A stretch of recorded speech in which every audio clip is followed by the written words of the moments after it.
Bonjour les amis, aujourd'hui dans la série des grandes batailles de la guerre 14-18, la bataille des marais Saint-Gon qui se déroula du 5 au 9 septembre 1914. Elle oppose la 2e et 3e armée allemande à la 9e armée française du général Foch.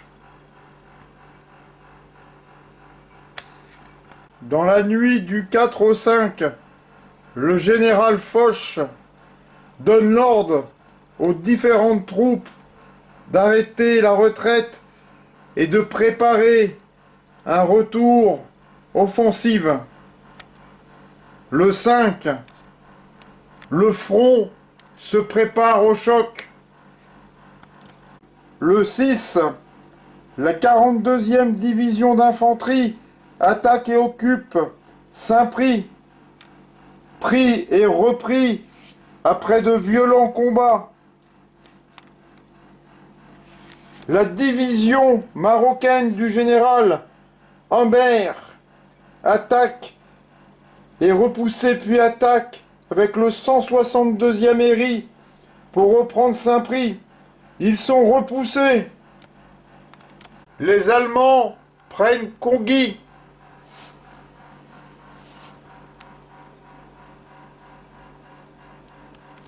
Le 135e Héry abandonne Toulon, la montagne et vers la Granelle. Contre-attaque du 77e Héry pour reprendre les villages. Les Français attaquent les marais, mais se replient vers Bannes et le bois du Mont-d'Août. La première division de la garde allemande attaque à leur tour les marais et sont repoussés 4 fois.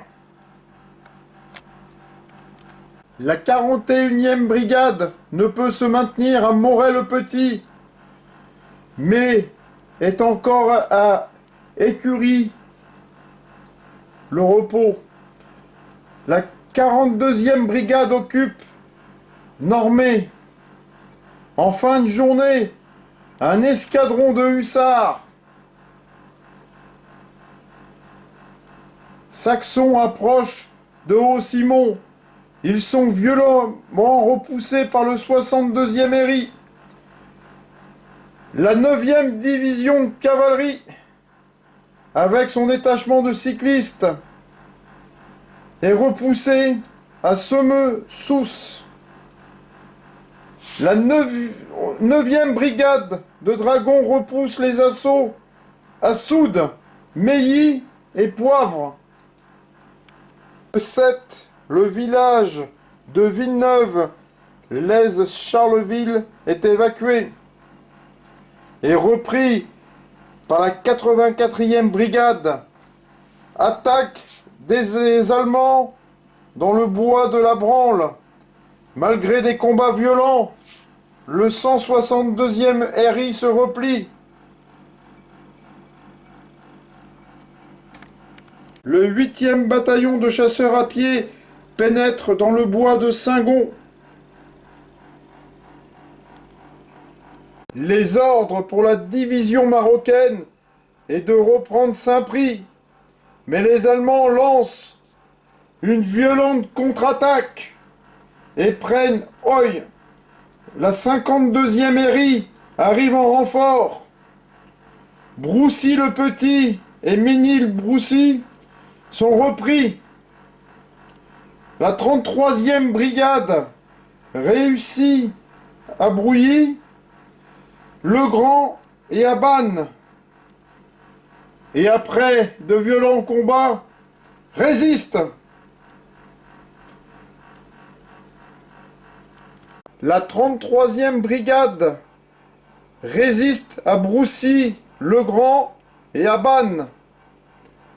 La 21e division résiste. La 41e brigade bloque la garde. La 42e brigade fait face à Écurie. L'artillerie française tire à bout portant sur les assaillants qui sont repoussés.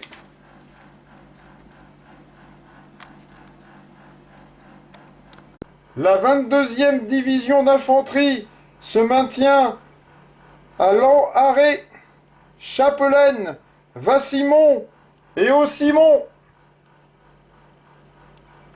La 60e division d'infanterie est envoyée à la bataille.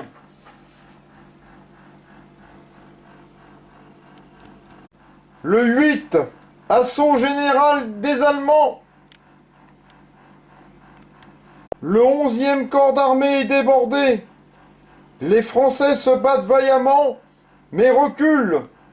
Sur l'aile gauche, c'est les Français qui attaquent avec la 42e division d'infanterie et s'arrêtent en attendant la 51e division de réserve et attaquent de nouveau avec la 151e et la 162e régiment d'infanterie. Mais ils sont repoussés. Le 9e corps d'armée attaque Houille, la crête du Poivrier Saint-Prix, mais se replie en fin de journée. La 17e division d'infanterie et la 52e division de réserve établissent une ligne de défense. Le général Foch ordonne au chef du 9e corps d'armée d'attaquer Fères, Champenoise et la côte 151. L'artillerie allemande pilonne la 9e division de cavalerie. Les combats font rage. Un soldat dit: « Nos sacrifices en valent-ils la peine ?» Le 9, la 20e division d'infanterie, renforcée par le 2e groupe d'artillerie, attaque Corfélix, la côte 119 et Champaubert. La 51e division de réserve avec la division marocaine attaque Montgivroux. Le 16e et 19e bataillon de chasseurs arrivent en renfort.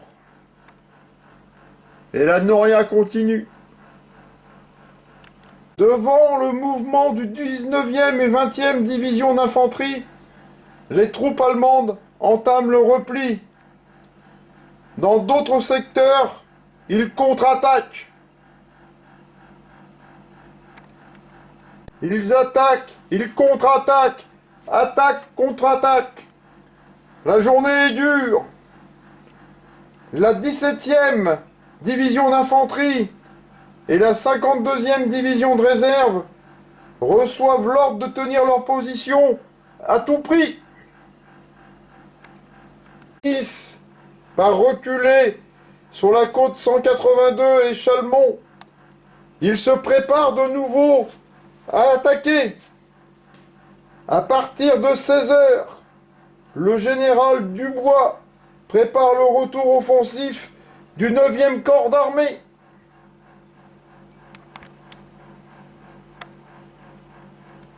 Contre-attaque de la 17e division d'infanterie et de la 103e brigade. Sur l'aile droite, la 9e division de cavalerie est sévèrement attaquée et se replie sur la route d'Osnon à Libaudière, puis relance l'offensive. Après de terribles combats au matin du 10, les deux armées allemandes évacuent le champ de bataille. Voici ce que fut la bataille des marais Saint-Gon.